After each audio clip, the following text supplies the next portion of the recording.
ঘুম হারাম হয়ে গেছে না? ঘুম তো ইডি যে আরে 6 গিয়ারে ইডি চালাচ্ছে।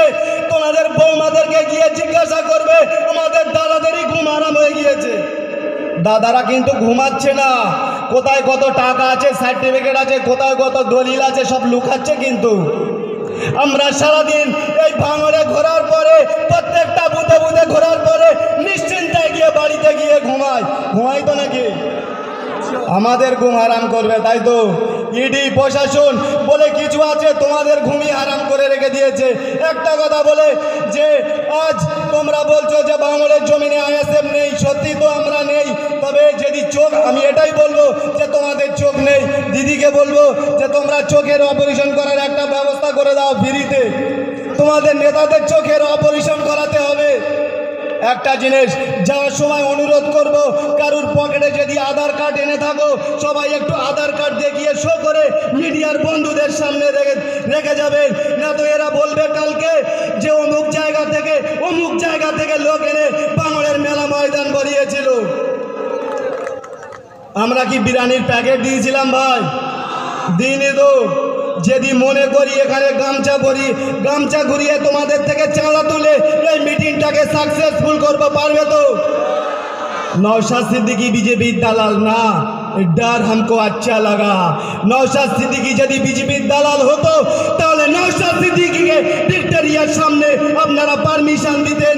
নওশাদ সিদ্দিকীর বিরুদ্ধে আপনাদের সুপ্রিম কোর্টে যেতে হতো না, ডিভিশন বেঞ্চে যেতে হতো না। অ্যাকচুয়ালি আপনারাই তো বিজেপির দালাল, এটাই তো আজ মানুষ প্রমাণ পেয়ে গিয়েছে। মানুষের কাছে নওশাদ সিদ্দিকী মুখ থেকে বলতে হয়নি যে আমি বিজেপির দালাল, আপনারাই প্রমাণ করে দিয়েছে দিদি আপনি বিজেপির দালাল।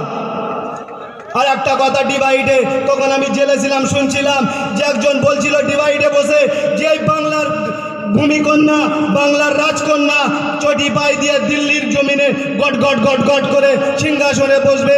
যদি সেটাই হতো তাহলে রানু মণ্ডল বোম্বে গিয়ে সুপারস্টার লতা মঙ্গেশকর তৈরি হতো না?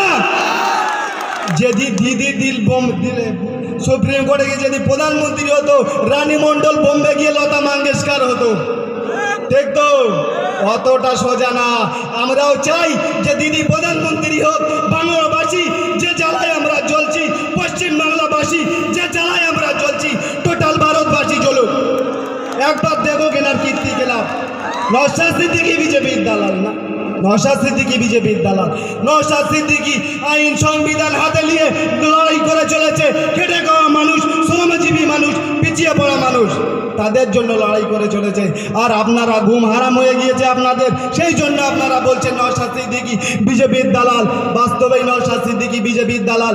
নওশাদ সিদ্দিকী না, একটা সাধারণ মানুষ রাস্তার মোড়ে দাঁড়িয়ে যদি হক কথা বলে তুই চোর বলবে, সেই লোকটাই বলবে বিজেপির দালাল। হক কথা বলা মানেই বিজেপির দালাল এখন।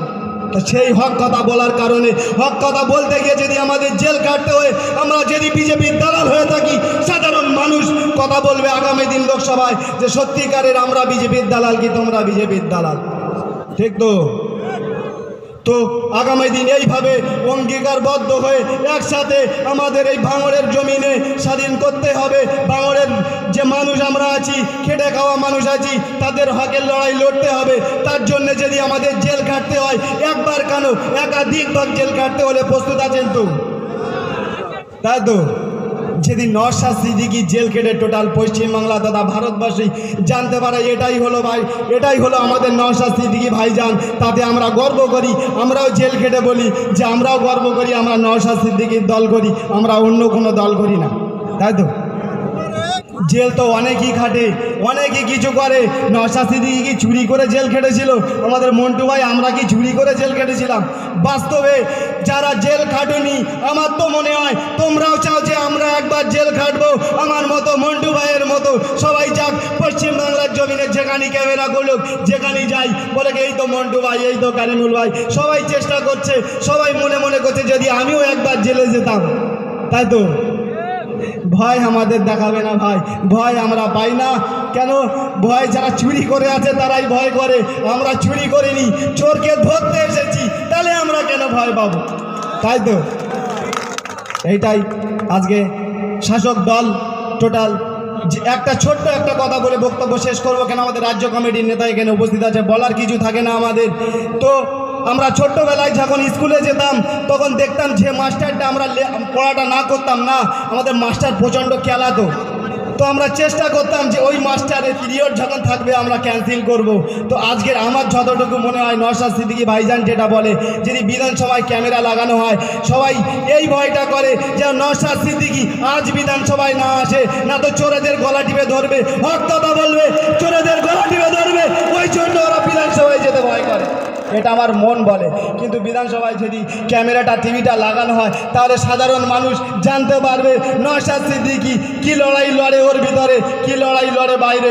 আজ মানুষ এই জন্য যেখানেই যায়, জঙ্গলে হোক, বনে হোক, নদীতে হোক, সাগরে হোক, সেখানে হিন্দু হোক, মুসলমান হোক, সবাই ক্যামেরা নিয়ে দাঁড়িয়ে থাকে। ওই তো নওশাদ সিদ্দিকী ভাইজান যাচ্ছে, বাচ্চা থেকে বুড়ো সবাই তো আজ নওশাদ সিদ্দিকীর জন্য পাগল। এটাই জানি নওশাদ সিদ্দিকীর বুকে একটা সততা নামক চম্বুক লাগানো আছে, এই জন্য ওনার প্রতি মানুষ এত আকৃষ্ট হচ্ছে, ওনার হক কথা বলার পিছনে আজ মানুষ এত আকৃষ্ট হচ্ছে। তো নওশাদ সিদ্দিকী ভাইজানের হাতে হাত দিয়ে আমরা আগামী দিন এইভাবেই এগিয়ে চলবো। আমার সংক্ষিপ্ত বক্তব্য এখানে ইতি করলাম। যদি সংবিধানের বাইরে কোনো কথা বলে থাকি, একবার কেন একাধিকবার জেল কাটতে রাজি আছি, আপনারাও তৈরি থাকুন। ইডি সিবিআই যেভাবে লেগেছে, আপনাদের একজনের তো পার হয়ে গেছে বাংলাদেশ, আর একটা চাচা বাকি আছে, সামান্য নাড়া দিলেই কাজ ফিনিশ, নাড়া দিলেই দক্ষিণ 24 পরগনা ফিনিশ। অ্যারেস্ট করতে হবে না, খালি একটু নাড়া দিক, এতেই ডায়মন্ড আমরা ক্লিয়ার। তাই তো অ্যারেস্ট করার অপেক্ষায় থেকো না, অ্যারেস্ট হবে, এরাই হবে, মোল্লা যারা আছে না এরা অ্যারেস্ট হবে। আর তদন্ত কাদের চলবে? বসু আছে, চ্যাটার্জি আছে, ব্যানার্জি আছে, এরাই, এদের কিন্তু তদন্ত হবে, একাধিকবার ডাক হবে, হ্যাঁ মোল্লা আপনারা শুধরে যান, আপনারাই ডাইরেক্ট অ্যারেস্ট হবেন। আজ এই 21শে জানুয়ারি যে এমন একটা নেতার পিছনে দাঁড়িয়ে যান, আমরা 21শে জানুয়ারি দেখেছিলাম যে আমাদের নেতা নওশাদ সিদ্দিকী এমন একটা নেতা, দেখবেন যখন অ্যারেস্ট করছিল আমার আসমা দিদিকে, সামান্য সবাইকে যখন অ্যারেস্ট করছিল, পাখির মতো ডানা খেলে ডানা মেলে আমাদেরকে রক্ষা করছিল যে আমাকে অ্যারেস্ট করো, আমার কর্মীদের না। কিন্তু আজ দেখেন সাধারণ মানুষকে লিলিয়ে দিয়েছে, যে নিজে অ্যারেস্ট হচ্ছে না, সাধারণ মানুষকে অ্যারেস্ট করানোর জন্য ব্যস্ত, সন্দেশখালী আর শ্মশানে পরিণত হচ্ছে। এই জন্য বলছি এখনো সময় আছে, শুধরে যাও, শুধরে যাও, শুধরে যাও। এরা তোমাদেরকে ইস্তেমাল করবে, এরা কোনোদিন তোমাদের পথ দেখাবে না, এরা তোমাদের কোনোদিন কলম ধরাবে না। একমাত্র যদি কলম ধরানো হয়, বই ধরাতে পারে।